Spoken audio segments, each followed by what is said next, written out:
Salut à toi et bienvenue dans cette nouvelle interview de podcast. Aujourd'hui, j'ai eu la chance d'interviewer Geoffrey de Ma Puissance Mentale.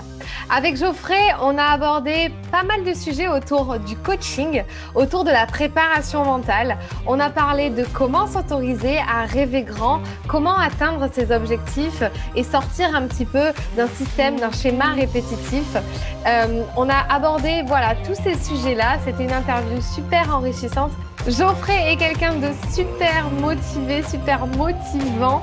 Il est passionné par son sujet, donc c'était vraiment un réel plaisir de l'écouter. Si l'interview avec Geoffrey t'a plu, je t'invite après l'écoute de ce podcast, d'aller mettre un petit commentaire sur Apple Podcast, de mettre 5 étoiles ou alors de mettre un petit commentaire aussi sur YouTube parce que la vidéo du podcast est disponible sur YouTube si tu préfères regarder le podcast que plutôt l'écouter. Je te souhaite une belle écoute et je te dis à très vite.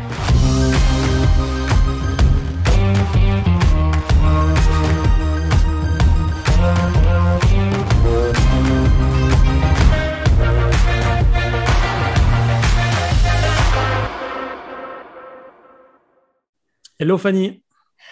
Coucou, écoute, je suis ravie d'accueillir ici sur le podcast Révèle ton potentiel. J'avais hâte de faire cette interview avec toi.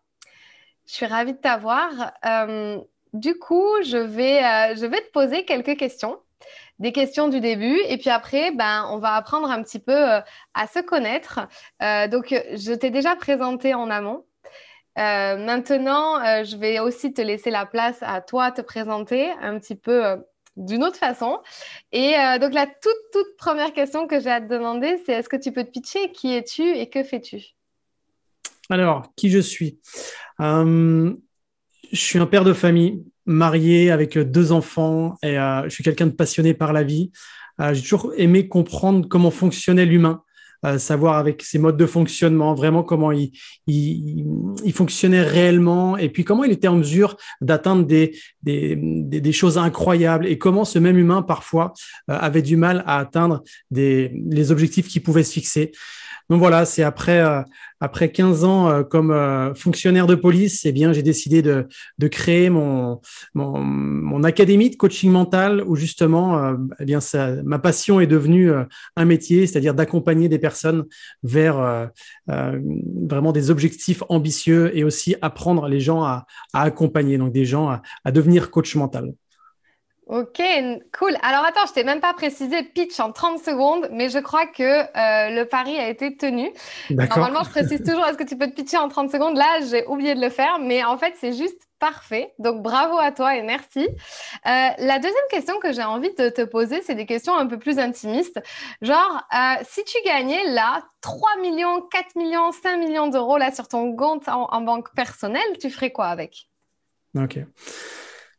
Tu sais, pour te répondre très sincèrement et très en toute transparence, l'argent pour moi, ça a toujours été un moyen et pas une fin en soi. Ça a toujours été le moyen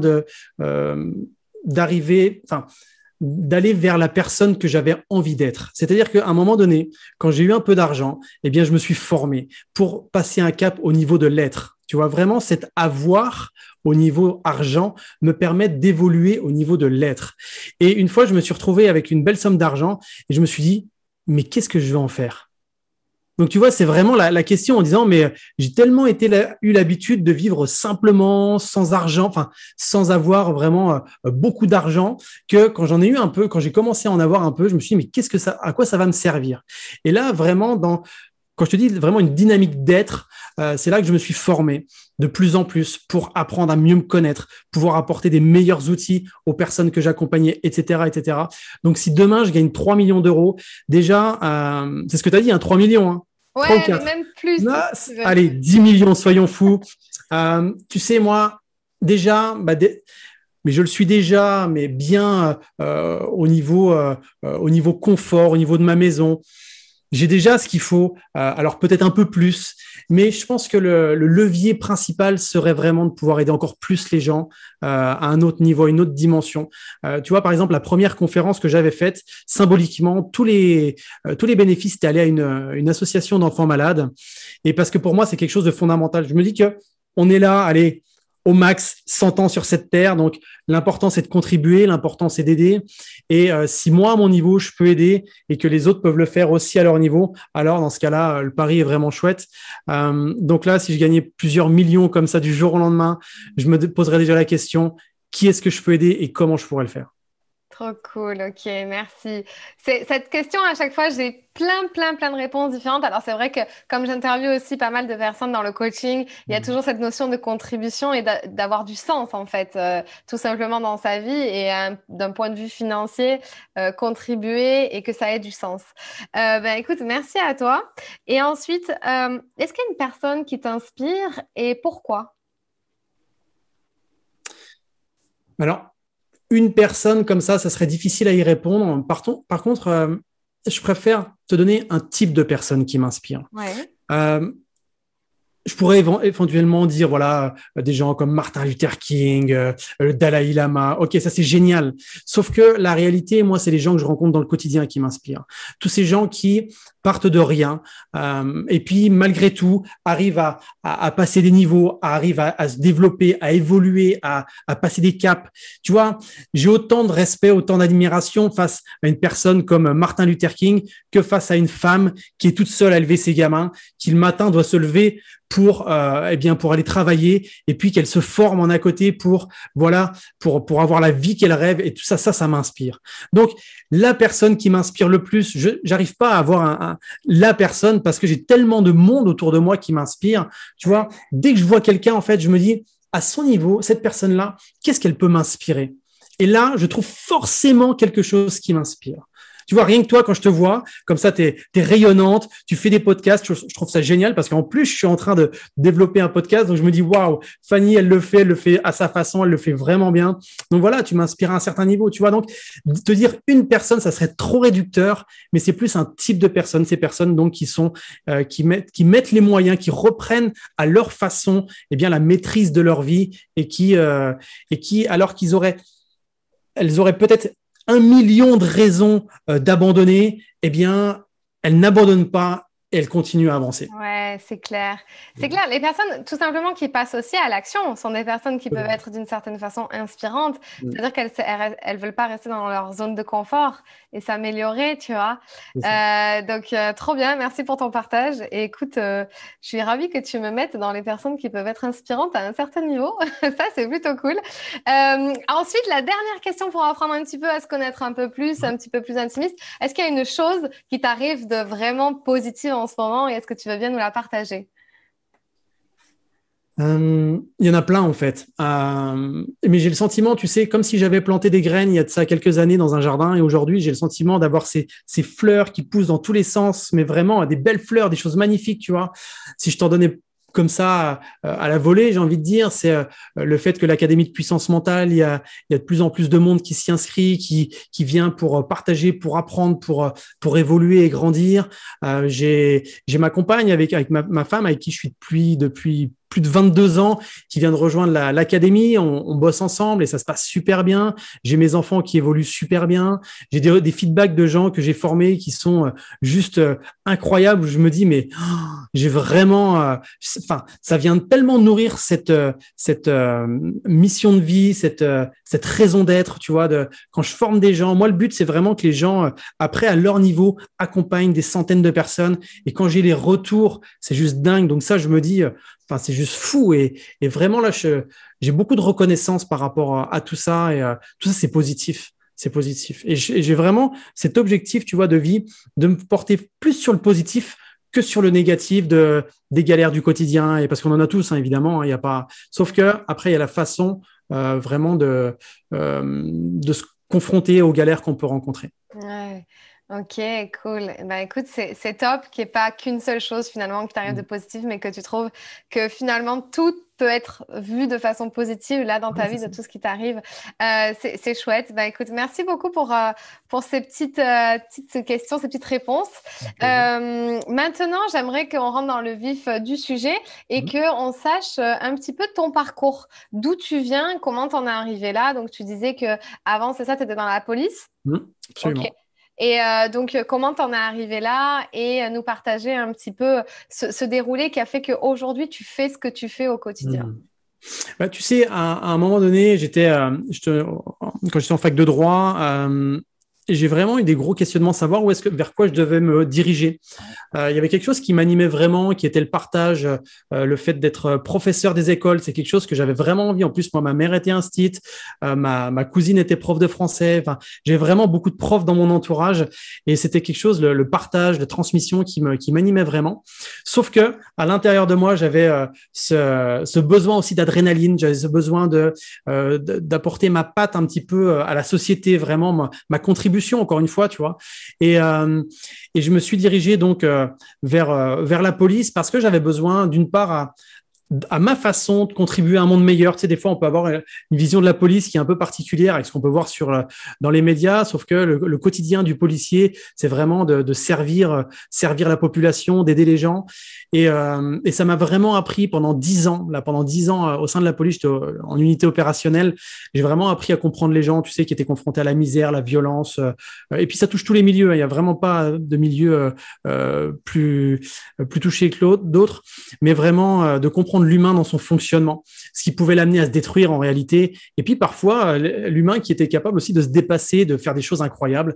Donc, tout ça a été pour moi pendant 10 ans un vrai laboratoire où j'ai pu observer les gens, mais aussi moi m'observer dans des situations très stressantes. Tu sais, quand tu dois aller chercher un voyou à 6 heures du matin qui a commis plusieurs braquages et tu sais qu'il est armé, bon, bah, quand tu interviens à ce niveau-là, tu as intérêt d'être bien prêt mentalement, physiquement et émotionnellement pour mettre vraiment parvenir à cette mission. Et puis, à un moment donné, le terrain de policier m'a vraiment fatigué. J'avais envie d'autre chose et j'avais envie de revenir un petit peu à ce partage, à cette transmission. Et c'est pour ça que je me suis orienté vers la formation dans la police, où j'étais spécialisé en sport, en technique d'intervention, en maniement des armes et plus spécialement en préparation mentale. Donc, je faisais partie vraiment des premiers coachs mentaux de la police nationale française. Et j'ai eu la chance, quand je dis la chance, c'est parce que je suis dans l'administration, c'est vraiment une question de chance quand tu arrives à accéder à certains stages. J'ai été le premier instructeur, donc formateur de formateurs en préparation mentale. Et donc, j'ai été formé auprès des militaires. Donc, ça, c'était vraiment très intéressant. Il y avait une démarche vraiment d'évolution personnelle, de croissance qui était vraiment très chouette. Et puis, en parallèle, je me suis formé à beaucoup de choses, l'hypnose, la PNL, comme on en parlait juste avant l'enregistrement, tout ce qui était mindfulness, bref, plein de choses comme ça en France et à l'étranger. Et puis, ce qui m'a manqué, tu vois, dans cette fonction publique, c'est d'être reconnu finalement à ma juste valeur. Quand je dis à ma juste valeur, c'est ne pas être...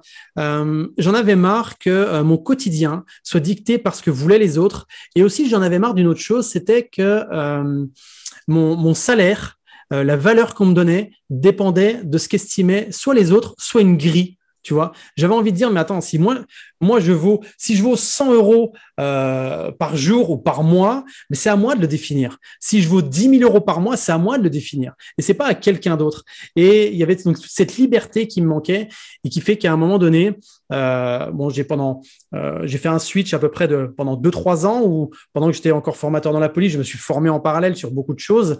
Et puis après, j'ai switché où j'ai ouvert ma structure, mon académie. Ouais. Et donc là, maintenant, ça fait quelques temps et je regrette absolument pas parce que voilà, maintenant, je prends les initiatives que je veux, on développe les projets que je veux. Bref, c'est vraiment quelque chose qui m'épanouit tous les jours. Ok, mais du coup, comment ça se fait juste que tu aies choisi le coaching? Alors, c'est parce que tu étais dans la formation mentale, c'est ça, la préparation mentale au sein de la police, que du coup, tu t'es dit c'est une suite logique, mais est-ce qu'il y a un truc qui a fait que tu aurais pu, je sais pas, choisir autre chose, tu vois, coach mental, etc., ou dans la préparation physique, ou prof de sport, ou je ne sais quoi, tu vois. Enfin, je veux dire, qu'est-ce qui a fait que tu as choisi ce truc de prendre la voie du coaching et de la formation?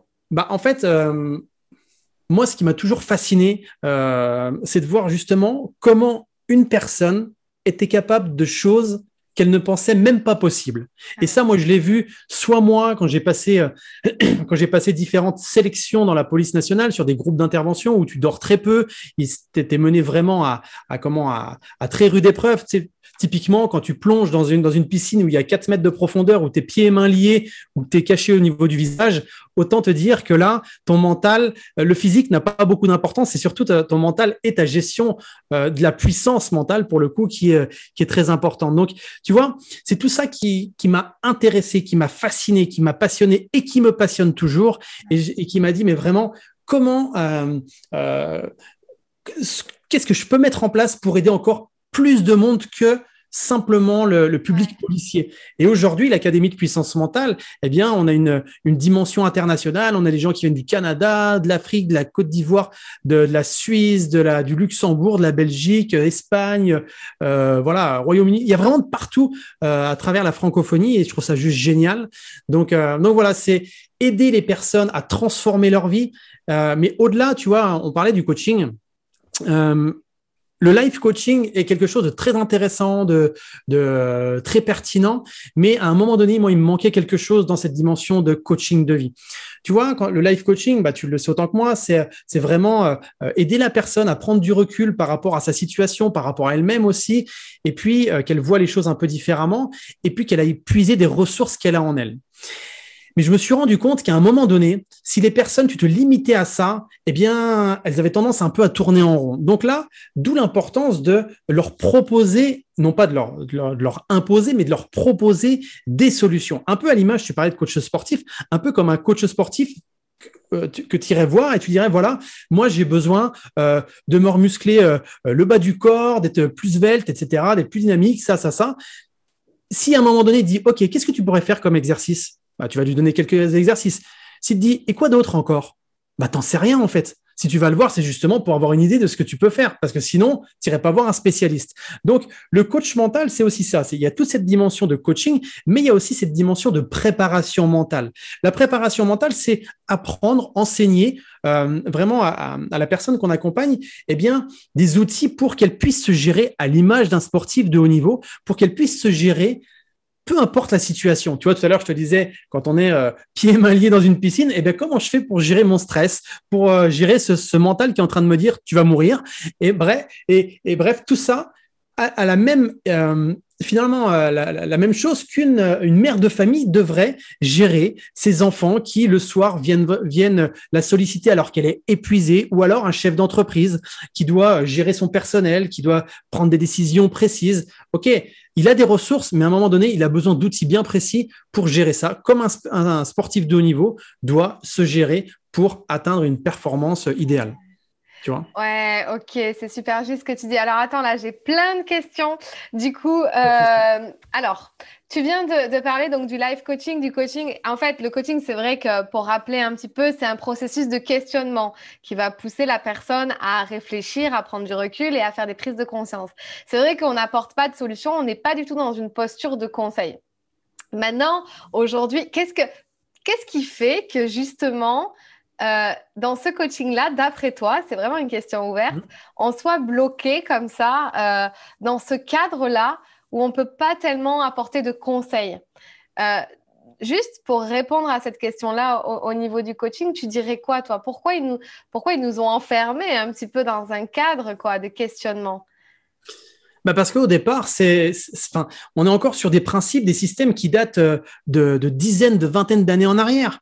Donc là, à un moment donné, quand les gens vont te voir, par exemple toi, moi ou d'autres coachs, quand ils viennent te voir, c'est parce que c'est ton énergie qui les intéresse, c'est ton histoire, c'est ton expérience, c'est tout ce que tu as pu vivre. Tu les inspires en fait. C'est rare qu'une personne aille voir un coach, sauf quand il est obligé en entreprise, par exemple, d'aller voir tel coach ou tel coach. Mais sinon, quand une personne fait le choix d'aller voir un coach, c'est parce que cette personne l'inspire. Donc à un moment donné, ce qui est important, tu disais que le life coaching, c'était du questionnement. Au-delà de ça, c'est aussi un positionnement, tu le sais, ça se limite pas qu'à des questions, il y a tout un être aussi.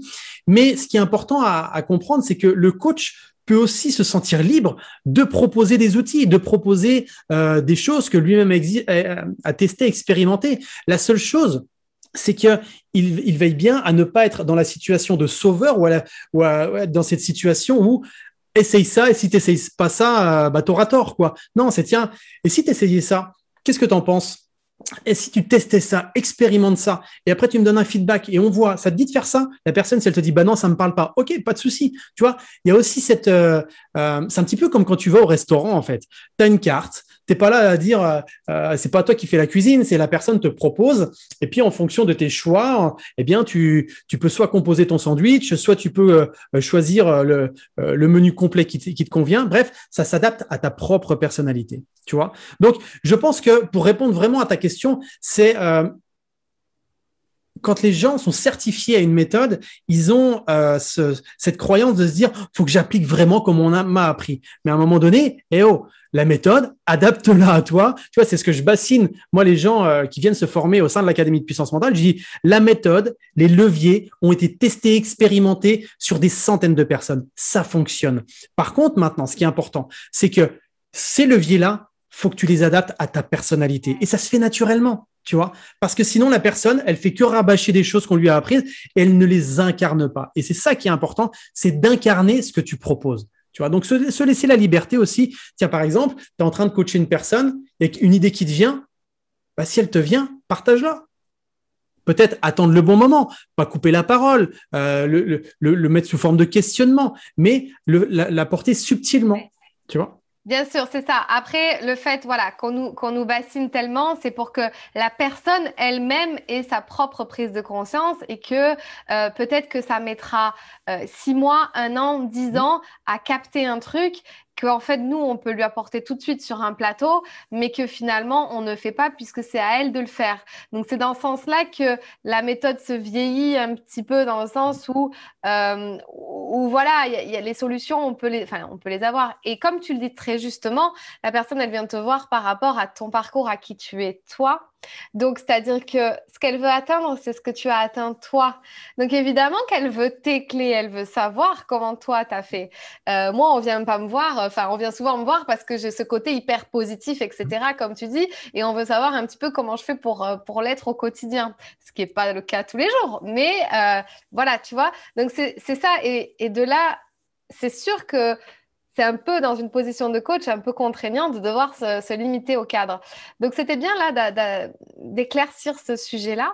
Maintenant, toi, au niveau d'un coaché, j'aimerais bien que tu m'expliques son état d'esprit quand tu as un accompagné.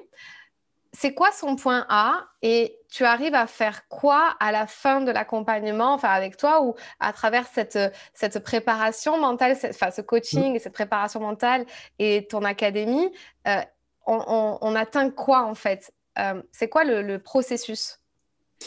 Déjà, la première des choses, pour qu'une personne soit mon coaché ou alors le coaché d'une personne qui était formée au sein de l'académie, il y a 2 choses. Il faut que le coach ait une envie profonde de travailler avec son coaché et inversement.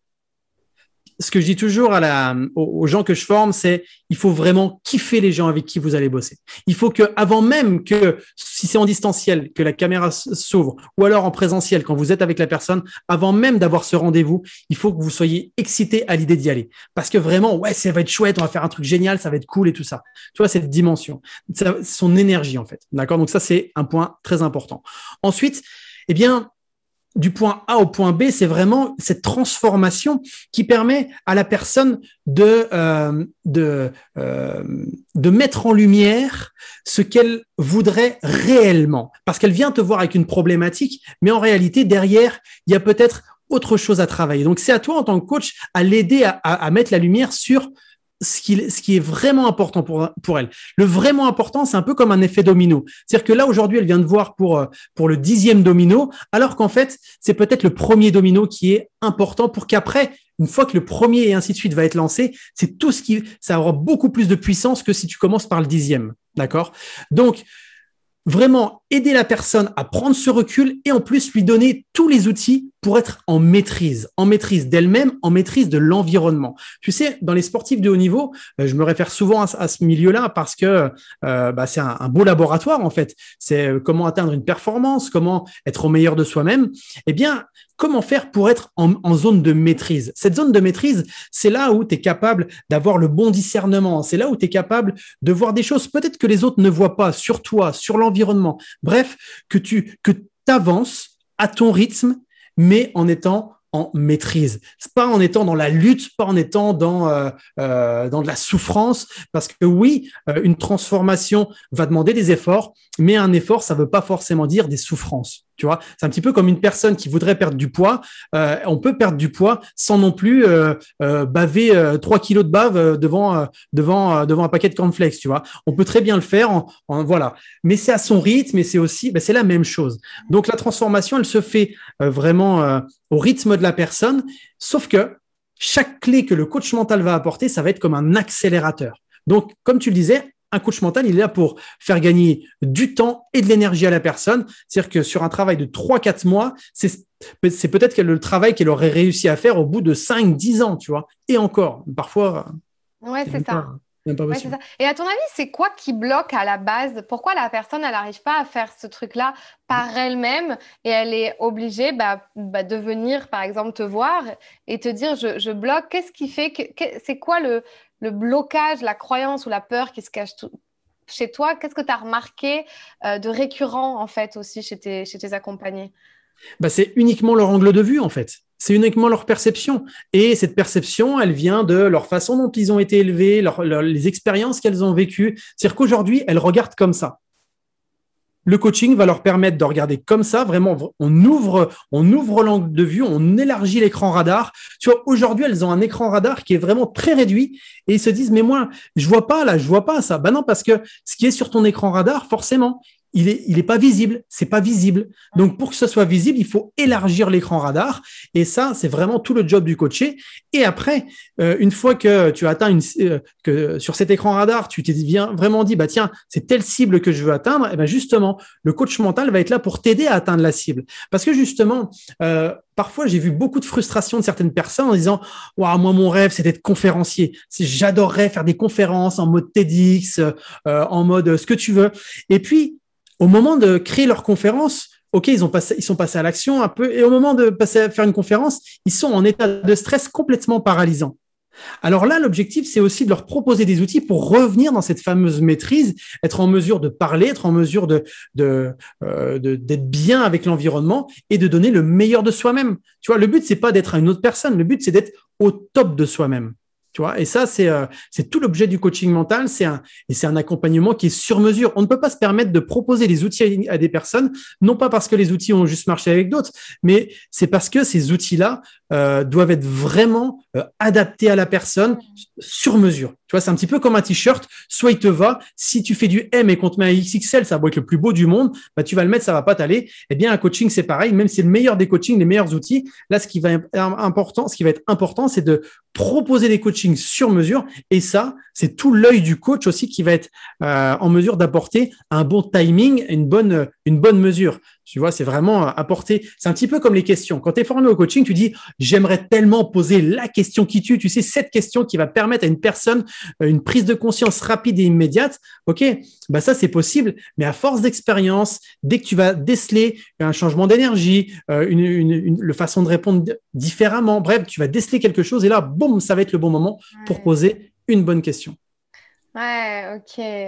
Ouais, c'est top tout ce que tu nous partages.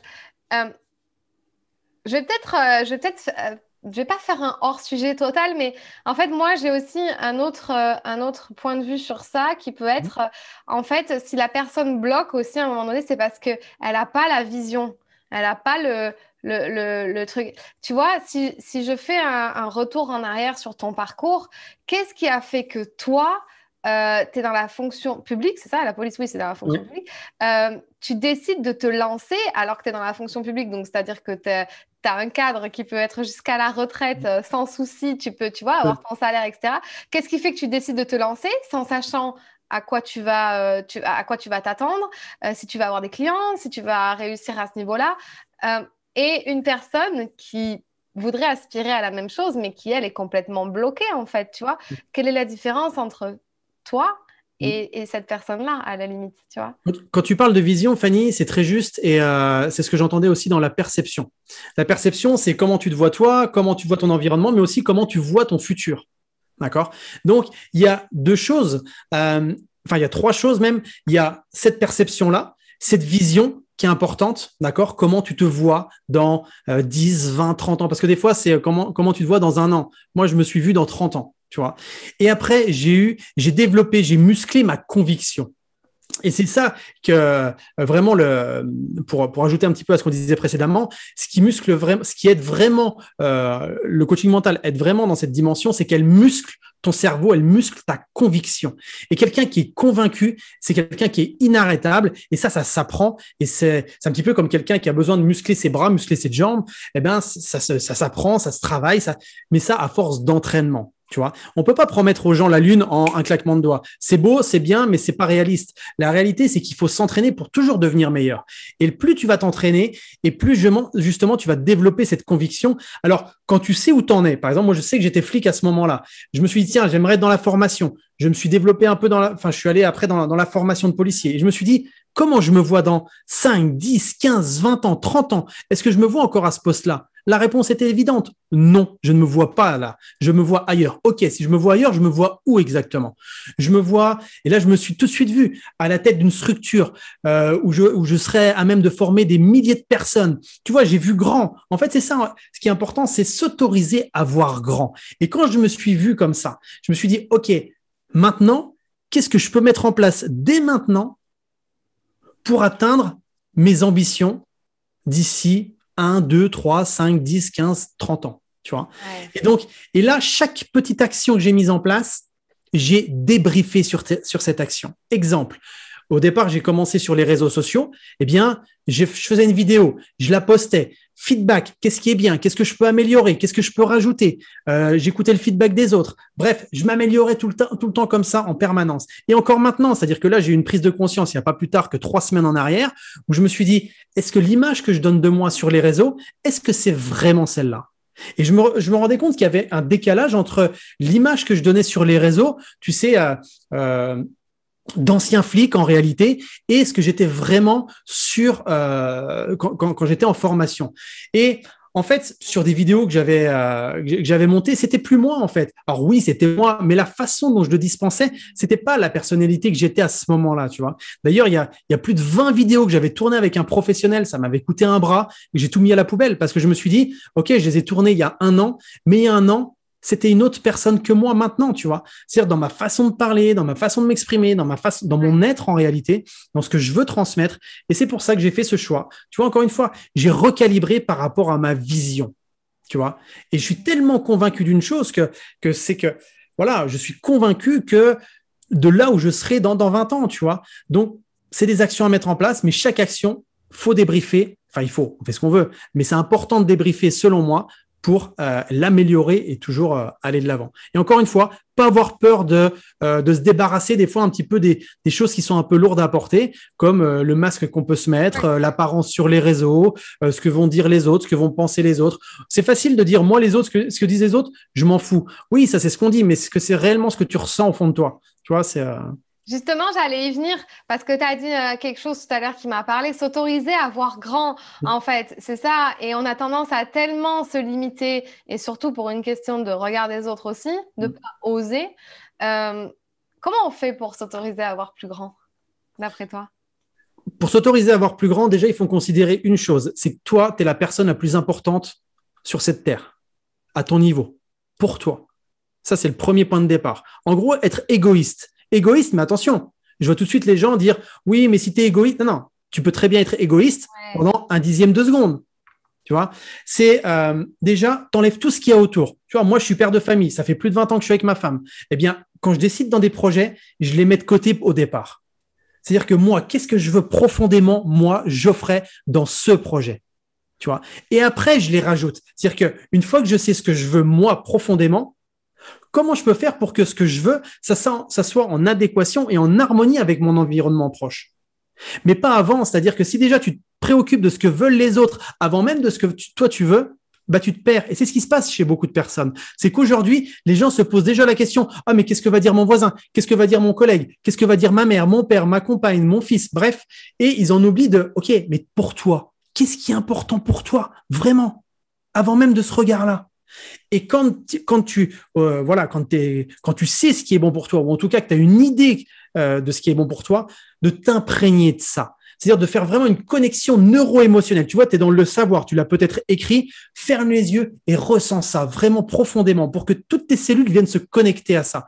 Et là, après, quand tu vas en parler aux autres, tu vas en parler dans une énergie vraiment particulière qui va faire que les autres ne peuvent que soit être d'accord, soit se dire, bon, bah, c'est son choix. Ils vont pas chercher à vouloir lutter contre toi parce qu'ils sentent que tu es tellement aligné que bah, c'est OK. Ouais, c'est ça. C'est ça, tu as tout à fait raison. Et c'est pour ça qu'il y a aussi beaucoup de couples qui peuvent se déchirer aussi parce qu'il y a ce problème où finalement, il y en aura toujours un qui va savoir plus ce qu'il veut que l'autre et va forcément l'imposer à un moment donné. Et l'autre va se retourner et dire, bah, en fait, finalement, ça me convient pas, tu vois. Ou, enfin, dans plein de situations et au niveau professionnel, c'est pareil. Toutes ces reconversions professionnelles ces 2 dernières années, l'ont prouvé. Tu sais, Fanny, juste pour rebondir sur ce que tu es en train de dire, quand ça a été le moment de me reconvertir, au-delà de me demander ce que je voulais faire, je me suis demandé qui je voulais être. Qui je voulais être dans 20 ans, dans 30 ans, dans 60 ans, même à la fin de ma vie. Tu sais, c'est un exercice qui est simple à faire. C'est, imagine, là, t'es le jour de tes funérailles. Alors, c'est glauque comme exercice, mais imagine, t'es le jour de tes funérailles. Qu'est-ce que tu aimerais que les gens disent sur toi? Qu'est-ce que tu aimerais laisser? Qu'est-ce que tu aurais envie que tes enfants disent de toi, que ton voisin dise de toi? Mais attention, on part du principe qu'ils sont objectifs. Qu'est-ce que tu as envie de laisser sur cette terre? Est-ce que tu as envie de dire que c'est quelqu'un, ok, il était millionnaire, mais au final, c'était un putain d'égoïste? Est-ce que c'est ça que tu as envie de laisser? Ou au contraire, de dire, bah, c'est quelqu'un qui a été toujours là à l'écoute des gens, qui était toujours là pour aider à sa façon les autres, qui a aussi pris soin de lui, qui était, bref, tu as envie qu'on dise quoi de toi? Tu vois, qui t'as envie d'être et de laisser, de laisser comme trace sur cette terre. Et après seulement, une fois que tu sais qui tu veux être, alors tu peux très bien dire qui je veux être au niveau professionnel, qui je veux être en tant que père de famille, mère de famille, collègue, bref, ça tu dispatches après. Mais en fonction de qui tu veux être, ça va être important de savoir ce que tu dois faire pour devenir cette personne que tu veux être. On demande souvent aux gamins, qu'est-ce que tu veux faire quand tu seras plus grand? Ouais, sauf que c'est pas forcément le bon verbe. C'est qui tu veux être quand tu seras plus grand. Quel adulte tu as envie d'être. Et en fonction de ça, eh bien l'orienter vers un métier, donc dans le faire, vers un job, une passion, qui va correspondre à ça, tu vois. Mais bien sûr, mais c'est ça. Mais moi, c'est cette question qui m'a fait switcher, en fait. C'est que cette question, elle a vraiment fait ce que j'avais en tête et elle a fait ça a déclenché le passage à l'action. Et moi, j'étais terrorisée par le regard des autres, c'est-à-dire la famille, les amis, tu vois, de me dire qu'est-ce qu'ils vont penser. D'un coup, d'un seul, je suis dans le coaching, enfin, tu vois, d'où ça sort, etc. Puis en fait, cette question-là, elle a tout fait basculer. Et j'y suis allée d'un coup sans plus me poser aucune question, en fait. Et l'autre question, l'autre exercice sur les funérailles, il est génial. Je le fais faire tout le temps en coaching, hein, tu te doutes bien. Il est génial parce que ça permet de travailler, d'ancrer cette vision aussi, ce truc de qui je veux être et donc de l'ancrer plus profondément par rapport à un tel, à un tel, à un tel. D'ailleurs, il y a une personne qui m'a dit l'autre jour en coaching, je ne sais pas qu'est-ce que tu en penses, qui m'a dit oui, mais est-ce que je lui dis, est-ce que tu veux des enfants? Et elle m'a dit, bah non, là, je pense que c'est un peu trop tard pour en avoir. Et puis même, de toute façon, enfin voilà, je pense que j'en aurai pas. Et donc, il y avait finalement plus personne de vraiment impactant à ces funérailles, tu vois. Donc, j'ai essayé de trouver quelqu'un quand même au niveau, par exemple, de sa meilleure amie. Et ça a plus ou moins vraiment fonctionné. Mais toi, t'en penses quoi, tu vois, quand on a ce truc où on est seul? Comment construire une vision comme ça aussi, tu vois? En fait, ce qu'il faut comprendre, c'est que tu peux très bien être seul et être heureux. Tu peux très bien ne pas avoir d'enfant et être heureux. Tu peux très bien ne pas être marié et être heureux. Tu peux, tu vois, c'est un petit peu comme pendant des années, on nous a fait croire qu'il fallait un homme, une femme, des enfants, un job, et voilà, pour être heureux. Sauf qu'aujourd'hui, tu as des gens qui sont homosexuels, qui sont super heureux. Tu as des gens qui sont monoparentales, qui sont très heureux. Bref, il n'y a pas de norme, en fait. Et c'est pour ça qu'il est important, c'est plutôt que de se demander vers quelle norme je dois aller pour être heureux ou heureuse, bah, toi déjà, qu'est-ce que tu as envie? Tu vois, par exemple, cette dame qui disait, alors je sais pas son âge, mais c'est trop tard pour avoir des enfants, peut-être. Mais qu'est-ce que toi tu veux profondément? Et si c'est pas et si derrière le fait d'avoir des enfants, Si tu as envie, mais que tu dis je peux pas, qu'est-ce que tu recherchais derrière cette volonté d'avoir des enfants? Peut-être que c'est un lien particulier. Peut-être que ce lien particulier, justement, elle peut le transférer d'une façon différente sur, d'autres personnes, tu vois, ou d'autres gamins, d'autres. Tu sais, moi, j'ai toujours à l'image aussi cette personne qui pouvait pas avoir d'enfant, puis au final a adopté. Tu vois, c'est une autre manière. Alors oui, c'est pas un enfant qui vient de ton sang, mais c'est quelqu'un quand même que tu vas élever, que tu vas inspirer, et parfois, il y a des choses qui se transmettent, qui vont au-delà du sang, tu vois. Donc, il y a vraiment toute cette perception et encore une fois, on peut très bien. Il y a des gens qui finiront comme ça tout seuls, sans personne à leur funérailles. Ben, c'est ok. Le principal, c'est de demander est-ce que ça, c'est une vie qui t'inspire toi déjà avant de vouloir inspirer les autres?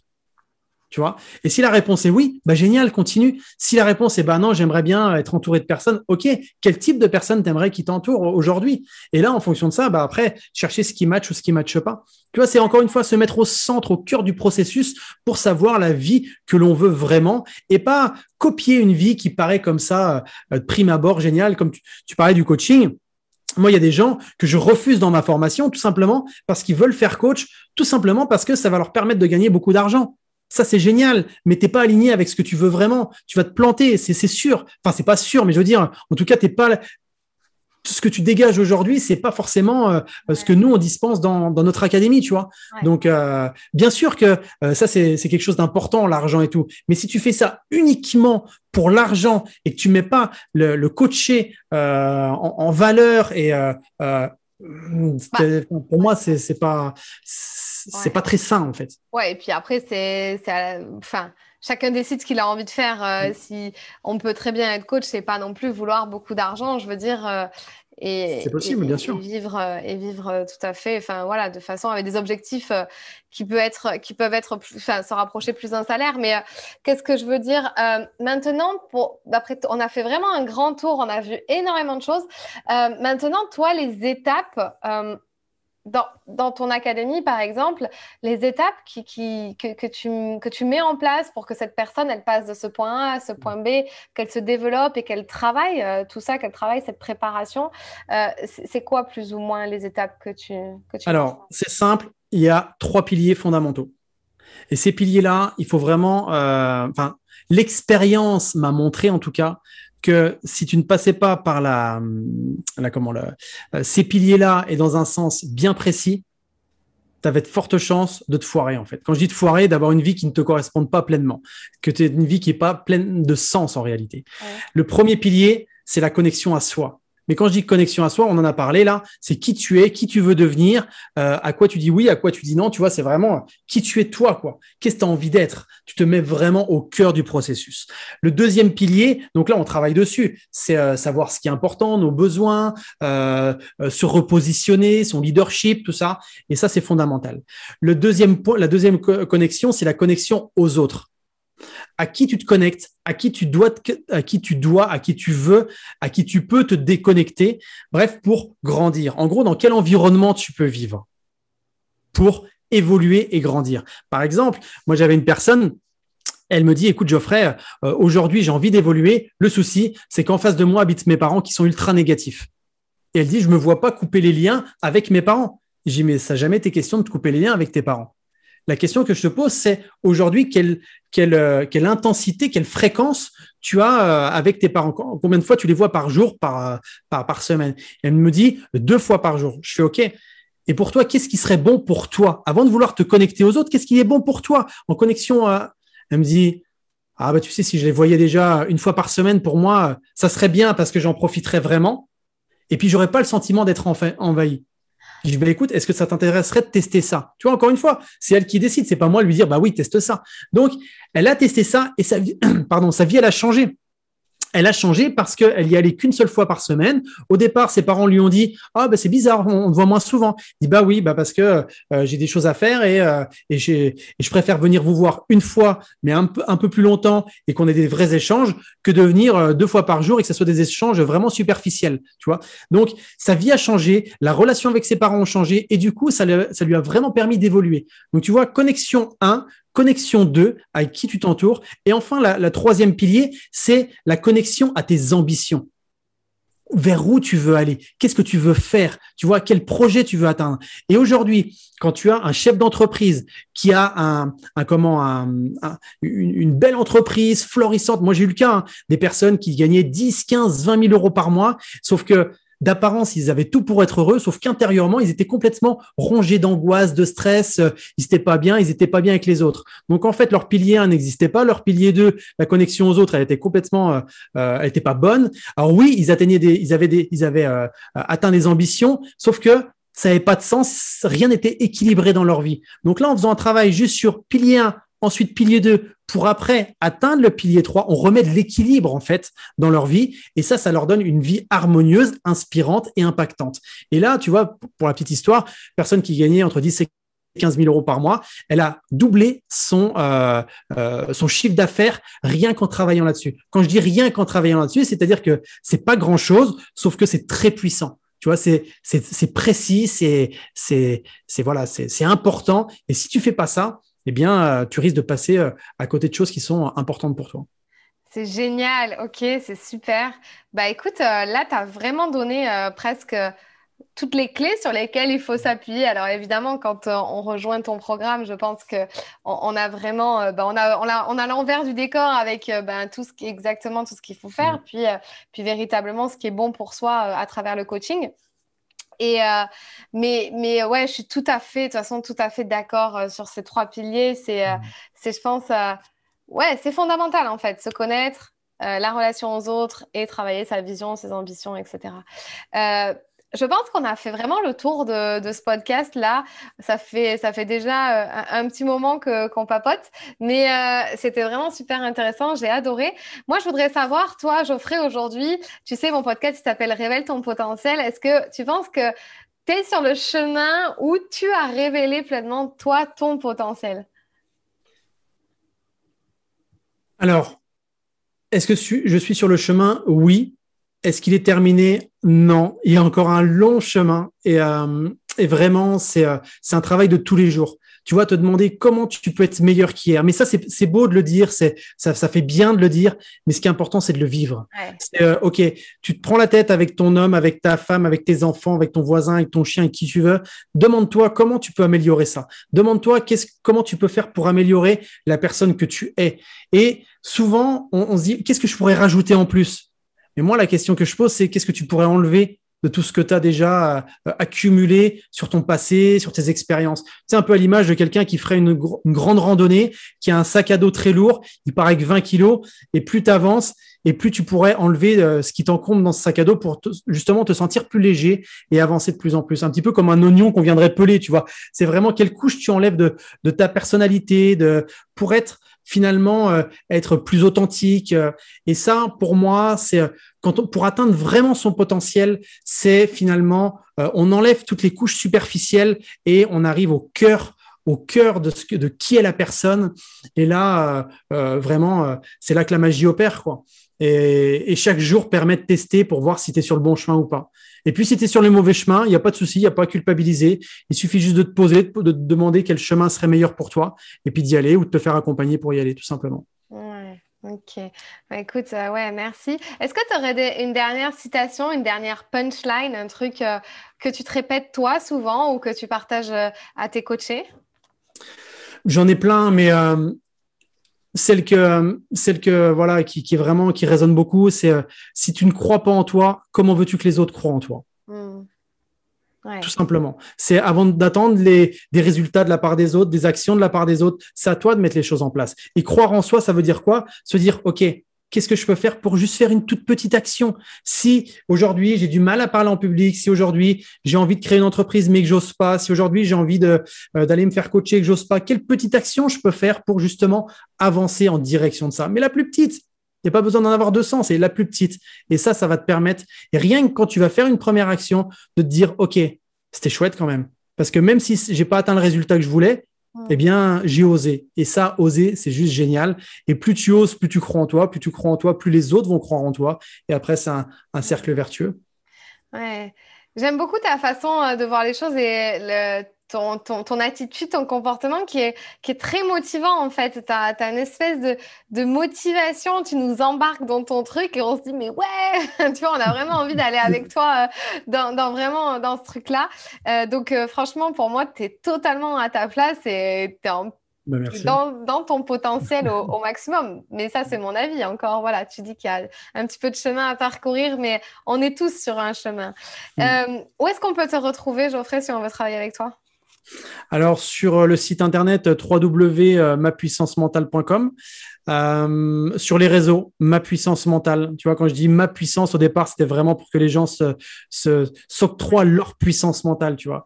Donc, Ma Puissance Mentale ou Geoffrey Brochet sur LinkedIn. Et, voilà, donc sur Facebook, Instagram. Je suis beaucoup sur Facebook, Instagram, un peu moins sur YouTube, LinkedIn et puis sur le site internet. Ok, ça marche. Bah écoute, merci beaucoup pour ces partages. Bah, merci à toi, Fanny, pour ton invitation. C'était vraiment un plaisir. C'est un très, très bon moment. Donc, Ouais, moi aussi, c'était vraiment chouette. Et puis, on reste en contact et je te dis à très bientôt et belle continuation à toi, plein de beaux projets et je te souhaite que le meilleur. Si cette vidéo t'a plu, tu peux la partager à un ami qui en aurait besoin. Tu peux aussi t'abonner à ma chaîne YouTube pour m'encourager. Tu peux me retrouver sur tous les réseaux sociaux sous le nom de Fanny l'Esprit Coach. Tu peux me poser toutes les questions que tu souhaites et aussi me donner des sujets que tu aimerais que j'aborde. Je te dis à très vite dans une toute nouvelle vidéo.